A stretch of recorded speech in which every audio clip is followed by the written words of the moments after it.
తల్లి లేని పిల్లలకి వారికి తండ్రికి గాని లేదంటే ఎవరైతే గార్డియన్ గా ఉంటారో వాళ్ళ అకౌంట్కి ఇస్తున్నాం. అనాథ పిల్లలుంటే జిల్లా కలెక్టర్ నిర్ధారించినటువంటి పథకం ప్రకారం వాళ్ళ అకౌంట్లో వేసి వాళ్ళకి హెల్ప్ చేస్తాం.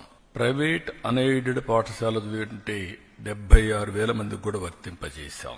ఇది కాకుండా ట్రాన్స్పరెన్సీ ఉండాలనే ఉద్దేశంతో ఈ జాబితా సెక్రటరియట్లో, గ్రామ వార్డు కార్యాలయాల్లో కూడా పెడతాం. ఎక్కడైనా సరే ఇబ్బందులున్నా లేకుంటే సాంకేతిక సమస్యలున్నా ఇమ్మీడియట్ గా రిపోర్ట్ చేస్తే అవన్నీ కరెక్ట్ చేసి మళ్లీ అలాంటి వారికి కూడా సహాయం చేయడానికి ఫిర్యాదులను తీసుకోవడానికి జూన్ 26 వరకు టైం కూడా పెట్టాం.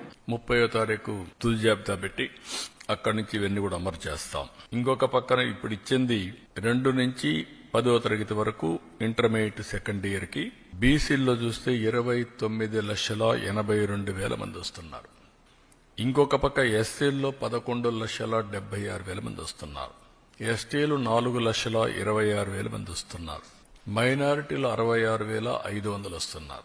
ఈడబ్ల్యూఎస్ విద్యార్థులు 8,44,000 మంది ఎకనామికలీ బ్యాక్వర్డ్ అగ్ర కులాలకు సంబంధించిన వ్యక్తులు వస్తున్నారు. ఒక బిడ్డ, 2 గాని 3 గాని 4 కూడా ఇచ్చాం. ఇది మీరు చూస్తే 18,55,760 మంది తల్లులకు ఒకే బిడ్డ, వాళ్ళకి యాజ్ ఇట్ ఈజ్ ఇస్తున్నాం. 14,55,322 మంది తల్లులకి 2 బిడ్డలు, 29,10,644, 2,10,684 మందికి 3 పిల్లలు. ఇది 6,32,052 మందికి ఇస్తున్నాం. 20,053 మంది 4 పిల్లలు, అంటే 80,212 మందికి వీళ్ళకి కూడా ఇస్తున్నాం.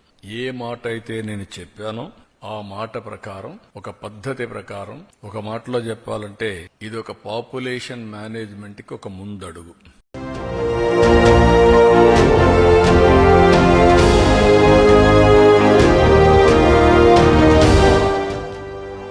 JTV, Voice of Jagyapat.